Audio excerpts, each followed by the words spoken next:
بسم اللہ الرحمن الرحیم۔ تو یہ ربط ہے سورہ جمعہ کے ساتھ احکام جمعہ کا، اور یہ تو واضح ہی ہے کہ در حقیقت اس سورہ مبارکہ کا نام ہی اس حکم جمعہ کے حوالے سے لیا گیا ہے۔ اچھا، اب اس میں حکم جمعہ کی اہمیت کیا ہے اس کو آپ سمجھیے۔ میں چند احادیث آپ کو سنا رہا ہوں۔ ترمذی شریف کی روایت ہے، من ترک الجمعۃ ثلاث مرات تہاونا طبع اللہ علی قلبہ، جس شخص نے 3 جمعے چھوڑ دیے کسل کی وجہ سے، یعنی کوئی اور عذر نہیں ہے، بیماری نہیں تھی، مسافر نہیں تھا، کوئی نہیں عذر، تہاونا، بس وہ اس کی اہمیت کو نہ سمجھتے ہوئے، اس کو کہتے ہیں ہون، جو آسانی سی بات ہو، بس کوئی اہمیت نہ ہو جس کی، تو تہاونا طبع اللہ علی قلبی، اللہ تعالیٰ اس کے دل پر مہر کر دے۔ اور یہ مہر کر دینا وہ بدترین سزا ہے جو بدترین کافروں کو دنیا میں دی جاتی ہے۔ ختم اللہ علی قلوبہم وطبع اللہ علی قلوبہم، یہ بدترین کافروں کی سزا ہے۔ جو مسلمان جمعے کی اہمیت کو نظر انداز کرتے ہوئے بغیر کسی عذر کے اگر وہ جمعہ چھوڑ دے گا 3 جمعے، تو اس کے دل پر مہر ہو جائے گا۔ من ترک ثلاث جمع تہاونا بها طبع اللہ علی قلبہ، پہلی روایت ترمذی کی تھی، یہ ابو داؤد اور نسائی کی ہے۔ وقال مالک، امام مالک نے موطا میں جو بات کہی ہے وہ یہ ہے کہ لا ادری عن النبی صلی اللہ علیہ وسلم ام لا الا انہ صفوان بن سلیم رضی اللہ عنہ قال من ترک الجمعۃ ثلاثا من غیر عذر ولا علت طبع اللہ علی قلبہ۔ امام مالک نے جو ان کی کتاب مشہور ہے الموطا، حدیث کا پہلا مجموعہ، حدیث اور فقہ دونوں کا، اس میں کہتے ہیں امام مالک کہ میں یہ تو نہیں کہہ سکتا کہ یہ صفوان ابن سلیم نے رضی اللہ عنہ حضور سے سن کر کہا یا خود کہا، لیکن ان کا قول یہ ہے کہ جس نے بھی 3 جمعے ترک کر دیے بغیر کسی عذر کے، بغیر کسی بیماری کے، طبع اللہ علی قلبہ، اللہ تعالیٰ اس کے دل کے اوپر مہر کر دے گا۔ سب سے سخت حدیث یہ صحیح مسلم کی ہے، عبداللہ ابن عمرو بن العاص اور ابو ہریرہ دونوں سے مروی ہے رضی اللہ تعالی عنہما، انہما سمع النبی صلی اللہ علیہ وسلم، یہاں بالکل یہ مرفوع حدیث ہے کہ ان دونوں نے سنا حضور سے یہ فرماتے ہوئے لَيَنْتَهِيَنَّ اَقْوَامٌ مِّنْ غَدَرِهِمِ الْجُمُعَاتِ اَوْ لَيَخْتِمَنَّ اللَّهُ عَلَىٰ قُلُوبِهِمْ ثُمَّ لَيَكُونُنَّ مِنَ الْغَافِلِينَ، لوگ باز آ جائیں اپنی جمعے کی نماز کو ترک کرنے سے، ورنہ لازماً اللہ تعالیٰ ان کے دل پر ختم کر دے گا، مہر لگا دے گا۔ یہ وہی لفظ ہے جو سورہ بقرہ کی ابتدا میں آیا ہے، ان الذین کفروا سواء علیہم انذرتہم ام لم تنذرہم لا یؤمنون ختم اللہ علی قلوبہم وعلی سمعہم وعلی ابصارہم غشاوہ، پھر وہ غافلوں میں سے ہو جائیں گے۔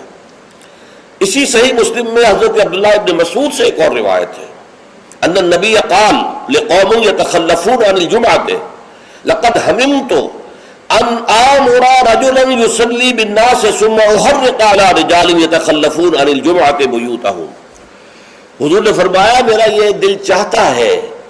کہ میں کسی اور شخص کو امامت کے لیے کھڑا کر دوں اور ان لوگوں کے گھروں میں جا کر ان کے سمیت آگ لگا دوں کہ جو جمعے کے اندر حاضر نہیں ہوتے۔ اب آپ ایک طرف حضور کی شخصیت کو دیکھیں، آپ کے اندر نرمی تھی، رقت تھی، شفقت تھی، محبت تھی، رأفت تھی،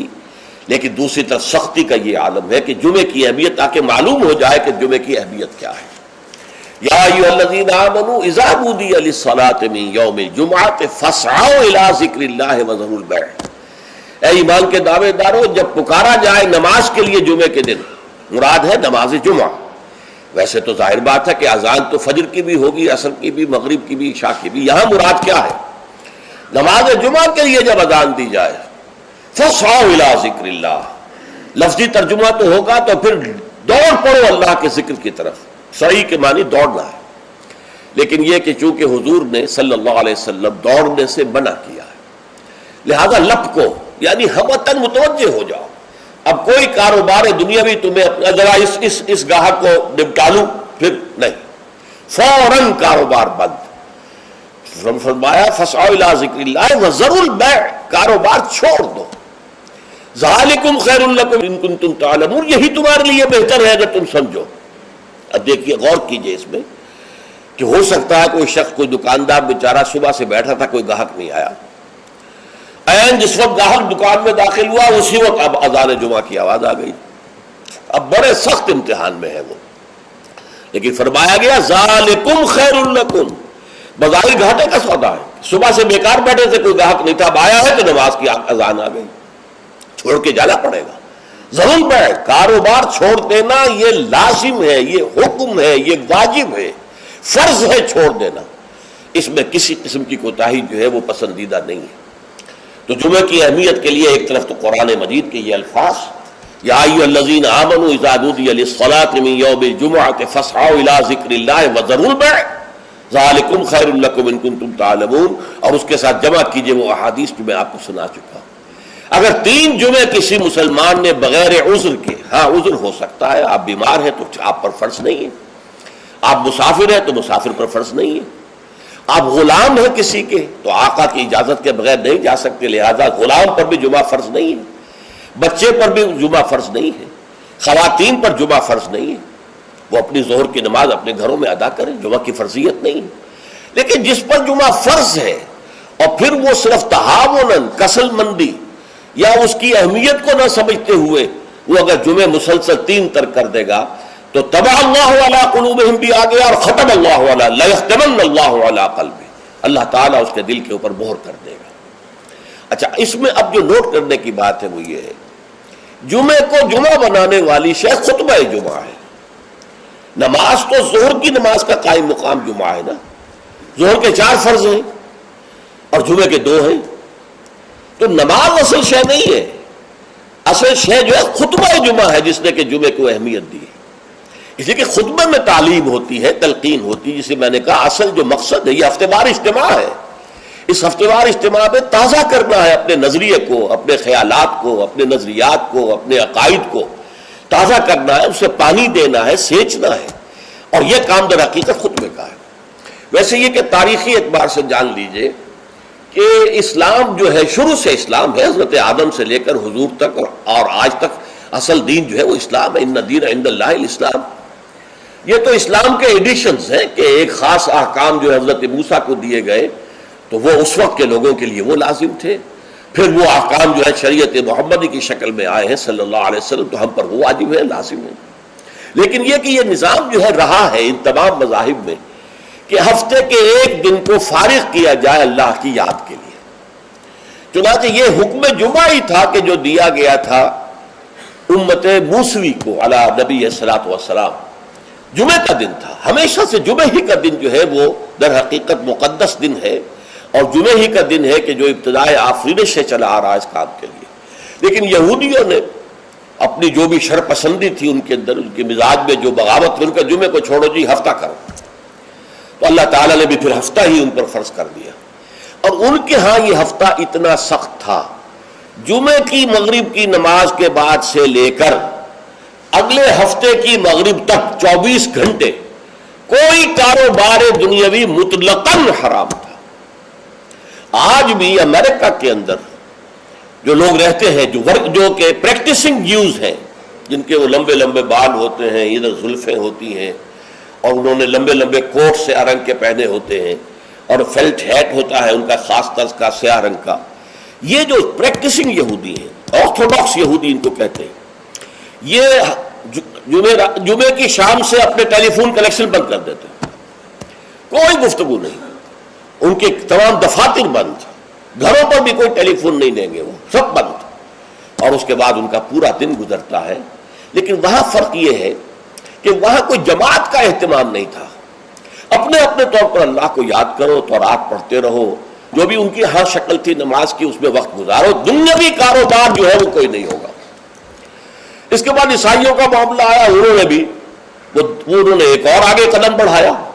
اور ہفتے کو ترک کر کے اپنے آپ کو یہود سے ممیز کرنے کے لیے اتوار قرار دے لیا۔ اتوار کی صبح کو ان کا ایک خاص عبادت کا دن ہے، اور اس میں واقعہ یہ ہے کہ جو بھی کوئی پریکٹسنگ یا کوئی تھوڑا بہت مذہبی مزاج رکھنے والے عیسائی ہیں، وہ اتوار کے روز نہا دھو کر کپڑے بدل کر اچھے انداز میں اپنی فیملیز کے ساتھ بچوں کو ساتھ لے کر وہ چرچ جاتے ہیں. وہاں ان کی جو بھی نماز ہے وہ نماز پڑھتے ہیں, ان کا جو بھی پادری ہے وہ خطبہ دیتا ہے, سربند ہوتا ہے. تو یہ ان کے لیے اتوار کا دن تھا. اس کے بعد جب یہ دونوں تہذیبیں جمع ہو گئی,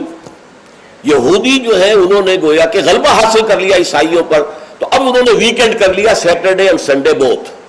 تاکہ دونوں کے دونوں کور ہو جائیں. یہودیوں کا معاملہ بھی آ گیا, عیسائیوں کا بھی آ گیا. حضور صلی اللہ علیہ وسلم کی امت کے لیے دو کام کیے گئے. ایک تو گویا کہ منفی ہوگا, ایک مثبت ہوگا. منفی کام یہ کہ پورے دن جمعے کے کاروبار کو حرام نہیں کیا گیا, بلکہ حرام کاروبار ہے صرف اذان جمعہ سے لے کر جمعے کی نماز کے ادا ہو جانے تک, بس. اس دوران میں کاروبار دنیاوی مطلقاً حرام. کوئی کاروبار آپ جائز سے جائز کاروبار کر رہے ہیں, صحیح سے صحیح کاروبار کر رہے ہیں, لیکن وہ بھی حرام ہے اس وقت اگر آپ نے کیا ہے جبکہ جمعے کی اذان ہو چکی ہے اور جبکہ نماز ابھی ادا ہو رہی ہے, اس دوران حرام. لیکن باقی دن کے اندر حرمت نہیں رکھی ہے. البتہ میں ابھی آپ کو بتاؤں گا, تشویق یہ ہے کہ صبح سے لے کر جمعے تک کا وقت جو ہے یاد الہی میں بسر کیا جائے. تشویق اور ترغیب ہے, اس لیے کہ اگلی آیت میں ہم پڑھیں گے کہ جب جمعہ کی نماز ادا ہو چکے تو تم منتشر ہو سکتے ہو زمین میں اور جاؤ اور اپنے کاروبار میں لگ جاؤ. لیکن جمعہ سے قبل کے بارے میں کچھ نہیں کہا. نہ تو یہ کہا کہ کاروبار نہیں کر سکتے, نہ یہ کہا کہ کرو جاؤ تمہیں اجازت ہے, نہیں. وہاں سکوت اختیار کیا قرآن نے. فَإِذَا قُضِيَتِ الصَّلَاةُ فَانتَشِرُوا فِي الْأَرْضِ وَابْتَغُوا مِن فَضْلِ اللَّهِ. جب نماز ادا ہو چکے تو تم زمین میں منتشر ہو سکتے ہو. یہاں پر بھی اگرچہ وجوب کا لفظ آیا ہے کہ فَانتَشِرُوا, منتشر ہو جاؤ, لیکن یہاں جو ہے مانا ہے تمام علماء نے کہ یہ وجوب جو ہے یہ کسی شے کی فرضیت کے لیے نہیں ہے کہ لازماً جمعے کے بعد منتشر ہو جانا ضروری ہے, بلکہ استحباب ہے, جا سکتے ہو, اجازت ہے, مباح ہے. کاروبار کی حرمت کا معاملہ ختم ہو گیا جیسے ہی جمعے کی نماز ادا ہو چکی. اب آپ جائیں, اپنے دفتر میں جائیں, اپنے کاروبار میں جائیں, اپنی دکان پر جائیں, کوئی اعتراض نہیں. لیکن یہ ہے کہ جہاں تک پہلے کا وقت ہے اس کے بارے میں کوئی بات نہیں آئی. یہ احادیث میں آئی ہے اور اسے تبکیر کہتے ہیں. پسندیدہ یہ ہے کہ جمعے کی صبح ہی سے انسان جو ہے وہ اس کام میں مصروف ہو جائے جو کام یہودیوں کے ہاں تھا پورے یوم سبت میں. اسے تبکیر کہتے ہیں.